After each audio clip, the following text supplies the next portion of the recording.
Bismillahirrahmanirrahim. In continuation to the previous lecture, Cohort Study 2, over here we are going to discuss about the outcomes and the cases. So, in lieu with the previous lecture, we have discussed that in a cohort study there are two conditions which are happening at the moment. For example, if the cohort has been developed at one particular point, all the participants join the study cohort at one particular point, and then later on the cohort study completed at one single time point. The most interesting thing would be to analyze risk ratio in that cases. But in certain cases, when individuals join that study cohort in different time spans and then leave it due to follow up or die of any factor, or they lost in contact with the principal investigator during the course of time, then we are more interested to see the incidence rate, we can say cases rate ratio we are interested more to probe in that cases. For example, अगर आप लोग इस slide के पहले section में देखें तो आपको ये एग्जांपल नज़र आ रही है येस एंड नो की, राइट। अगर हमारे पास वो जो लास्ट एग्जांपल थी जो पिछली स्लाइड्स में आपसे पिछले लेक्चर में डिस्कस किया था, in which we were discussing about the Chinese individuals, and we want to study whether hepatitis B antigen presence has some association with the liver cancer or not. So if all those individuals we are considering hepatitis B positive were included in this section A and C, while we are considering an outcome is hepatocellular carcinoma, yes, A, non-exposed individuals which were free from hepatitis B antigen, both B and D, but in non-exposed individuals, hepatitis cellular carcinoma patients were B. So over here, if we say risk in exposed group is equal to A, यानी वो लोग जिनको hepatitis B antigen start of the study में report हो गया था या वो सीरम में था, अब चाहे वो वैक्सीन की वजह से था या किसी तरह से उनको एक्सपोजर था हेपेटाइटिस बी इन्फेक्शन का, तो लेकिन और साथ साथ over the course of time यानी 3.3 ईयर्स में उनको लिवर कैंसर हो गया, तो वो तमाम लोगों का नंबर ए है। ए डिवाइडेड बाई ए प्लस सी, यानी वो तमाम लोग जिसमें हेपेटाइटिस बी के एंटीजन मौजूद हैं वो ए प्लस सी होंगे, तो रिस्क इन एक्सपोज ग्रुप हमारे पास एस्टिमेशन में यहाँ पे आ जाएगा। Risk in unexposed group, all those individuals who join the study cohort and free from hepatitis B would be in the denominator B plus D, while B indicates persons who were free from hepatitis B but somehow at the end of the cohort, at the end of this study, they were found positive for liver cancer. So उनको liver cancer हो गया irrespective of the exposed group. So ये unexposed group में B जो है वो liver cancer के patients हैं जिनको at the start of study hepatitis B नहीं था। ठीक हो गया, तो ये रिस्क इन अनएक्सपोज ग्रुप आ गया और यहाँ पे आपके पास ऊपर जो है risk exposed group. Then you make a ratio of it P1 over P naught and risk difference ये estimate आ गया। In the second part of the section, we are discussing an example in which we are saying the individuals join the study cohort at certain time points and then leave, the certain group of people leave this study cohort at different intervals. So हमारे पास duration है in terms of persons time at risk, यानी years में ना, ठीक है। तो rate in exposed group R1 is equal to A divide or over Y1, and rate in unexposed group R naught is equal to B over Y naught. So analysis of a cohort study in which all participants started the study at one time point is risk ratio is the best thing you are going to study at the outcome, while risk estimation is best when different participants enter and exit in different time points. Rate estimation is the best thing, यानी यहाँ पे हम rate estimations कर रहे हैं। अच्छा, अब rate estimation में भी वही टेक्निक है, लेकिन इसमें चूंकि हमारे पास persons time and duration years आ रहा है तो वो वहाँ से हम इसको एस्टिमेट करते हैं, ठीक है। Let me go to an example over here. In this example, remember the last lecture in which we discussed the example of nurses? Over there we said that around roughly तकरीबन 1,21,000 के करीब nurses थी and we were asking them the dietary fat association with breast cancer and based on that question we were interested to know whether the oral contraceptive usage has any association with breast cancer. तो इस जगह पे उसी division को further divide किया गया. We want to know whether they ever used. यहाँ पे जो क्लासिफिकेशन है ना एक्सपोजर और नॉट एक्सपोजर की, वो दो किस्म की होगी. ये कि जिन्होंने बिल्कुल कभी भी लाइफ ड्यूरेशन में ओरल कंट्रासेप्टिव्स यूज़ नहीं की 1976 से लेके 1984 तक, इनको हमने कहा कि they never use this choice. And over here we have studied that all those nurses which currently are in using it are in the past, यानी 1976 से पहले कभी उन्होंने गोली खाई या 1976 से during the duration of this study उन्होंने कभी ओरल कंट्रासेप्टिव्स का इस्तेमाल किया, तो वो हमारे पास आ जाएगा करंट या पास्ट का टोटल नंबर ऑफ़ केसेस. तो वो जो टोटल नंबर ऑफ़ केसेस थे उनमें से जितने लोगों को ब्रेस्ट कैंसर हुआ वो 204 है. और यहाँ पे जिन्होंने ओरल कंट्रासेप्टिव्स यूज़ कभी भी नहीं किए लेकिन उनको ब्रेस्ट कैंसर हो गया वो 240 है. ठीक है. और यहाँ पर्सन ईयर एट रिस्क 94,000 और यहाँ पे 128 और 528 पर्सन ईयर्स है. ठीक है. Now we are calculating their rates and first thing we are going to do incident rate. तो इंसिडेंट रेट कैसे कैलकुलेट किया? 204 डिवाइडेड बाई 94, ये हमें जवाब देगा इंसिडेंस रेट का जो कि 217 आ रहा है.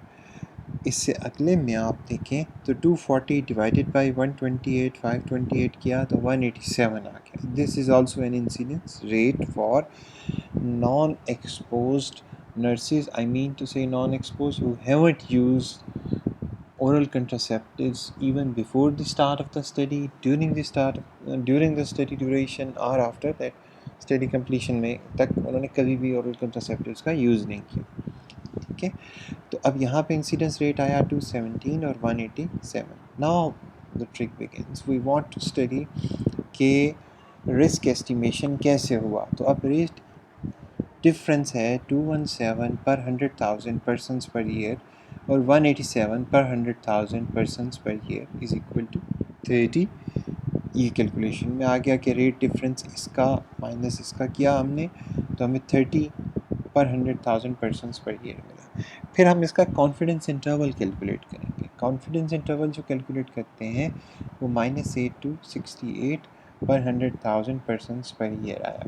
फिर हमने इसका chi-square टेस्ट किया और जो हमें सिग्निफिकेंट पी वैल्यू मिल रही है वो P.12 मिल रही है. इसका मतलब है there is no significant value, there is no significant difference between exposed and unexposed group. ठीक है. अच्छा, क्लास मैंने आपके साथ आज जो क्लास में डिस्कस करना है ना वो ये यहाँ पे आपको जो 95% कॉन्फिडेंस इंटरवल रेट रेशो का है वो भी आना चाहिए और 95% confidence interval for rate difference. You should learn all these two tricks क्या how to do that because ये जो चीज़ें हैं these are important. अच्छा, ठीक है. तो ये चीज़ें आपको समझ आनी चाहिए और ये आपको आज मैं लेक्चर में डिस्कस कर लूँगा क्लास नोट्स के साथ.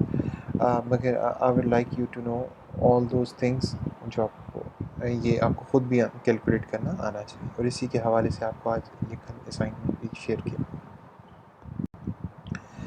Next slide में there is another example. Now if we divide this study cohort of non-users as such on the above, but instead of dividing exposed, we are classifying exposed individuals into two groups. जिन्होंने 48 month से कम duration के लिए oral कंट्रासेप्टिव्स को use किया, वो कितने लोग थे जो कि ब्रेस्ट कैंसर का शिकार हुए और वो लोग जिन्होंने 48 मंथ से ज़्यादा यूज़ किया. So they are the current users जिनका जो ड्यूरेशन है ओरल कंट्रासेप्टिव्स के यूसेज का वो इस तरह से हमने डिवाइड कर दिया. ठीक है. इसी तरीके से all those individuals who have been engaged in the study but they have a prior history of using oral contraceptives, तो उसकी भी हमने डिवीजन बना ली 106 और 86. यानी ये वो लोग हैं जिन्होंने 1976 से पहले जो कंट्रासेप्टिव्स यूज़ की ना, ये उसका ड्यूरेशन हमें बता रहे हैं पास्ट यूज़र्स, और करंट यूज़र्स में वो लोग आ रहे हैं जो कि with in that study duration जिन्होंने यूज़ किया ये। ठीक है, अब यहाँ पे भी हमने यही किया, यानी जो ये 1220 आया ना, ये ऐसे ही आया रेट, यानी 4/328 किया। अच्छा, अब यहाँ पे हम इनको ना लॉगरिथमिक वैल्यू पे लेके जाएंगे। तो लॉगरिथमिक वैल्यू है वो लॉग एन है। लॉग एन का मतलब ये है कि जो बेस है वो हमारी 10 नहीं है, वो हमारी एक्स वैल्यू या बी वैल्यू है जिसके ऊपर हम स्टैंड करेंगे। अच्छा, अब हम इसका लॉग लेंगे और उसके बाद फिर हम इसमें से ऑड रेशियो इसकी वो निकालेंगे 95% कॉन्फिडेंस इंटरवल। अब आप ये देखें कि वो इंडिविजुअल्स जिन्होंने यूज़ किया लेस देन 48 मंथ्स, तो उनमें जो रिस्क है, रेट रेशो है, वो 6.5 टाइम्स इंक्रीज़ करके as compare to non users. ठीक है, लेकिन हमारे पास कोई सिग्निफिकेंट फाइंडिंग नहीं है। हमें सिर्फ ये पता चल रहा है कि कॉन्फिडेंस इंटरवल में उनका रेट रेशो 6 गुना वो ज़्यादा रिस्क में आ गए हैं। रेट रेशो उनमें ब्रेस्ट कैंसर की तादाद 6 टाइम्स इंक्रीज़ की as compare to non users. ठीक है, लेकिन there is no statistically significant difference over here. Okay, and past users में हमें ये ट्रेंड मिल रहा है कि उनमें 1 टाइम इंक्रीज़ है, 1 गुना इंक्रीज़ आया है in comparison to non users of breast cancer. ठीक, अच्छा, अब जब हमें ये दोनों चीज़ें पता चली और फिर हमें स्टेटिस्टिकली भी सिग्निफिकेंट वैल्यू कहाँ लेके आ रहे हैं, 0.07 इस पास्ट यूज़र ग्रुप के अंदर, जिसमें हमें ये ट्रेंड मिल रहा है कि all those individuals who have used oral contraceptives are increased risk of developing breast cancer. अब ये जो ट्रेंड है हमारे पास, ये बता रहा है कि ओरल कंट्रासेप्टिव्स का कोई एसोसिएशन है, लेकिन ये देखो 0.07 है, यानी इसका मतलब है कि ये भी सिग्निफिकेंट नहीं है। ठीक है, ना ये सिग्निफिकेंट है ना ये सिग्निफिकेंट है, मगर आपको रिजल्ट्स बताने का मकसद ये है कि आपको रिजल्ट्स की इंटरप्रिटेशन आना चाहिए कि क्या इसका मतलब हो सकता है। ठीक है, अब यहाँ पे 6 टाइम्स के ऊपर जो रिपोर्ट है उसको चैलेंज किया जा सकता है कि because your number of users or the number of cases reported are so low, that's why आपके पास ये ट्रेंड ज़्यादा आ रहा है। अगर आपके पास ये नंबर कोई सब्सटेंशियल होता तो फिर आपके पास ये वैल्यू भी सिग्निफिकेंट हो सकती थी और ये रिस्क रेशो भी आपका कम हो सकता था रेट। ठीक है, तो इस वजह से इसका मतलब है कि ये एक लिमिटिंग फैक्टर है कि ब्रेस्ट कैंसर के जो केसेस हैं वो कम है ओरल कंट्रासेप्टिव्स के यूज़ से। Acha. Still, now there is another alternate strategy which people use, and in this alternate strategy, what is being done is that in the occupational cohort study, the mortality experience of 6,678 male rubber workers was compared with 1968 USA male population data, and mortality from selected cases of death is shown in the table.